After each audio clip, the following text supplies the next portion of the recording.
Saturn Cube Theory Explained. Part 8. The Symbols That Follow You, the Signs That Mark You, and the War for Attention. By Part 8, you have already learned the language. You know the cube is not only a shape, it is a philosophy of containment, a system of limits, a way of shrinking the sacred into something manageable. You know the hexagon is not only weather, it is the kind of image that feels like a stamp, and once you see it, your mind starts scanning the world for stamps. You know the cross in this series is not only a religious emblem, it is the cube opened, the box unfolded into a doorway. So now we have to talk about what happens to a person after they learn the language. Because this is the strange thing about symbol-based conspiracies. They do not stay on the screen, they follow you. Not because the symbols are hunting you like monsters in the dark, but because your attention is now tuned to a frequency. Once your mind learns a pattern, it starts finding it everywhere. And in this theory, that is not a side effect. That is the battlefield. Because the war is not just for truth. The war is for attention. If the Saturnian system is a cage, the bars are built out of where your mind goes all day. What you stare at, what you fear, what you replay, what you obsess over, what you cannot stop checking. So part 8 is about a very uncomfortable question. What if the symbols are not only outside you? What if the symbols are a way to steer you? Not necessarily by magic, by psychology, by repetition, by the way humans are wired. This is where the series gets sharper, because it is easy to talk about Saturn. It is harder to talk about habits. But if the theory is going to be complete, we have to go here. Because the cage is not only cosmic, the cage is also behavioral. The Saturn Cube Theory says the system loves geometry. But the deeper truth is, the system loves predictability. A predictable person is manageable. A person who wakes up in fear every day is easy to steer. A person who is addicted to outrage is easy to monetize. A person who is exhausted is easy to control. A person who is constantly comparing themselves is easy to sell to. So when you start noticing cubes and grids and black rectangles, you are not just noticing architecture. You are noticing a lifestyle, a cube lifestyle, a box-shaped life.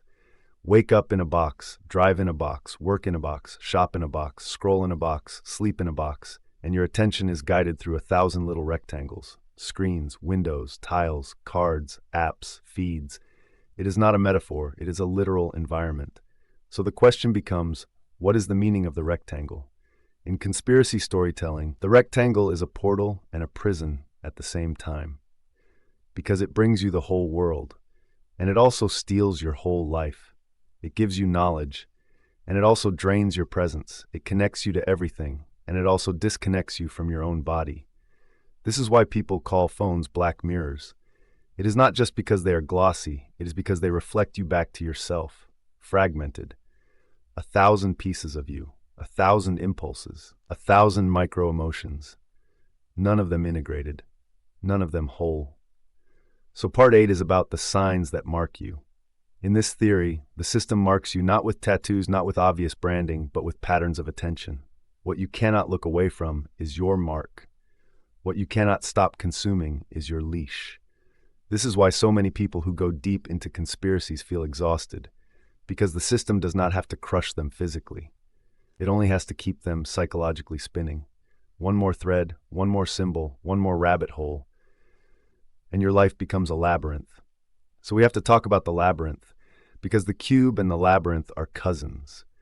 The cube is the box you live in. The labyrinth is the maze inside your mind. And the system is very good at building mazes. The maze has a simple design. It gives you just enough truth to keep you hooked. It gives you just enough fear to keep you vigilant. It gives you just enough ambiguity to keep you searching. It never gives you closure. And in that endless search, you become an unpaid worker for the system. You are mining your own attention. You are harvesting your own stress hormones. You are donating your own peace.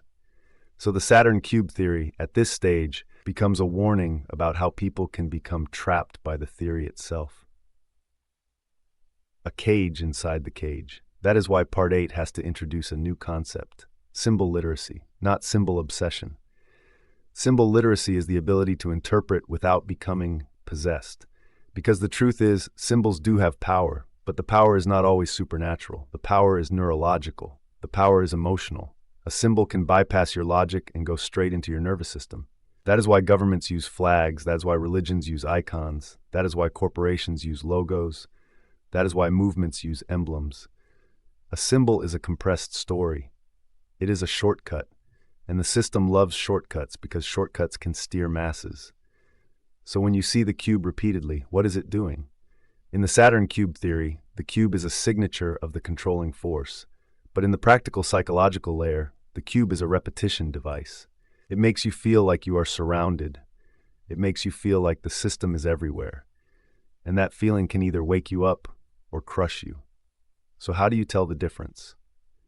This is the core question of Part 8. How do you know when symbols are revealing something?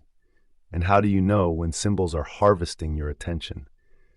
Because there is a difference. A symbol that reveals gives you clarity and choice. A symbol that harvests gives you fixation and fear. Revelation expands your agency. Harvesting collapses your agency. So let us go deeper into what the system does according to this worldview. It uses two kinds of control: hard control and soft control. Hard control is obvious: laws, punishment, censorship, violence, economic pressure. Soft control is quieter. Soft control is story. Soft control is mood. Soft control is environment. Soft control is what you're trained to believe is normal. And when you live in a world built out of boxes, your mind starts to accept boxing as natural. Schedules are natural. Deadlines are natural. Productivity is moral. Rest is lazy. Joy is suspicious. Mystery is childish. That is Saturnian logic. It is not always evil. Sometimes discipline saves your life. Sometimes structure is protection. But in this theory, the problem is when structure becomes worship, when the system becomes God, when time becomes the altar, when your worth becomes output, when your soul becomes a battery. So the cube is not only a symbol of control, it is the shape of a worldview.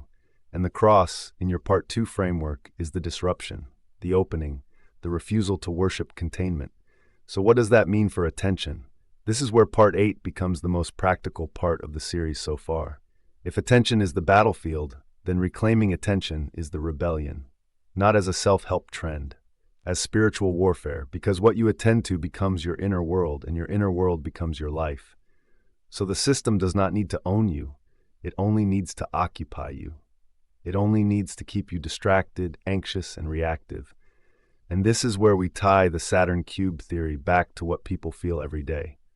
You wake up and before you even breathe, you check the rectangle. Your nervous system enters the grid. You scroll past wars, tragedies, outrage, consumer desire, envy, and fear. And then you wonder why you feel heavy. You wonder why you cannot pray. You wonder why your spirit feels numb. In the Saturn Cube Theory, that is not random. That is the cage functioning. And it is not always a grand conspiracy. It is a design of incentives, a world where your attention is worth money. So the system does not just want you boxed in, it wants you hooked. Now we have to talk about hooks. Hooks are the modern chains. What hooks people most reliably? Fear and desire. Fear makes you check again. Desire makes you scroll again. Fear and desire are both forms of tension, and tension is addictive.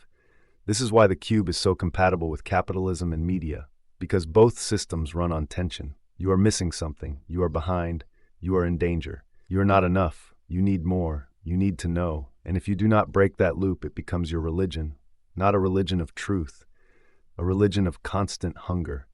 In this theory, hunger is how the archons feed. Not hunger for food, hunger for completion, a restless spirit always searching, never arriving. So Part 8 asks a hard question. What if the Saturnian system is not only out there? What if it is the habit of never being present, the habit of never being still? The habit of always needing another piece of information, another confirmation, another dopamine hit, another proof that you are right. If you want an escape plan, it has to include this. You cannot break the cube if you are addicted to the cube's rhythm. So what is the alternative rhythm? In this series, the alternative rhythm is the rhythm of the true source, and that rhythm always looks the same. Presence, stillness, discernment, embodiment, love, not performative love. Not sentimental love. Love as a frequency that breaks fear. Love as a tension that cannot be harvested because it is anchored. So now we have a spiritual equation. The cube thrives on scattered attention. The cross unfolds the cube by recentering attention. That is what it means, in this symbolic interpretation, to follow the cross. Not to join a tribe, to become unhooked, to become uncontainable, to stop being harvested. So let us make it even clearer. Part 8 is about the difference between being informed and being consumed. Being informed means you can act. Being consumed means you cannot rest. Being informed creates clarity. Being consumed creates compulsion. A person who is consumed is easier to control than a person who is ignorant, because the consumed person thinks they are awake while they are actually trapped in obsession. That is the most dangerous prison, a prison that feels like awakening. So how do you avoid that? You use the rule of fruit. This is an old spiritual test. Look at the fruit. What does the knowledge produce in you? Does it produce peace, humility, and compassion? Or does it produce paranoia, superiority, and hatred? If it produces paranoia, it is not the true light, even if some of it is true. Truth without love becomes another cage. Truth without discernment becomes another leash. So part 8 introduces a new villain, but it is not Saturn. It is fixation. Fixation is the false prophet. Fixation is the thing that keeps you staring at the bars instead of walking toward the door. And that brings us back to Jesus, not as a slogan, but as a pattern. In this series, Jesus is the embodiment of non-fixation. He sees through the system, but he is not obsessed with the system.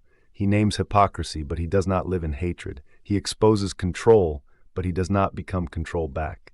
He stays connected to source. And that is what makes him dangerous to the cage. Because the cage can predict fear. The cage can predict rage. The cage can predict pride. But the cage cannot predict love that refuses to be bought. So part 8 has a quiet conclusion. The final symbol is not the cube. The final symbol is not even the cross. The final symbol is your attention, because your attention is where your soul lives. So if you want to finish the Saturn Cube series in a way that actually helps people, you give them this, a warning and a practice. The warning is this: do not let the theory become your cage. Do not let symbols steal your life. The practice is this: every day choose one thing that returns your attention to the true source. One thing that breaks the grid: a walk without headphones, a prayer without fear, a meal eaten slowly, a real conversation, a creative act, a moment of silence. Because the system cannot keep you contained if you learn how to live outside its rhythm. And if the cube represents the cold logic of limitation, then the escape is not an intellectual debate. The escape is a different way of being, one that cannot be harvested, one that cannot be boxed, one that keeps you awake without keeping you afraid. So part 8 ends with this: the symbols are real, but they are not your master. Your attention is the altar, and you get to choose what sits at the center of it. The cube wants your attention through fear. The true light calls your attention through love. And the difference between prison and freedom in this mythic framework is not whether you notice the cube. It is whether you let the cube own your mind. Because the real war is not in the sky. It is in the place where you decide what deserves your gaze. That is where the cage lives, and that is where the door opens.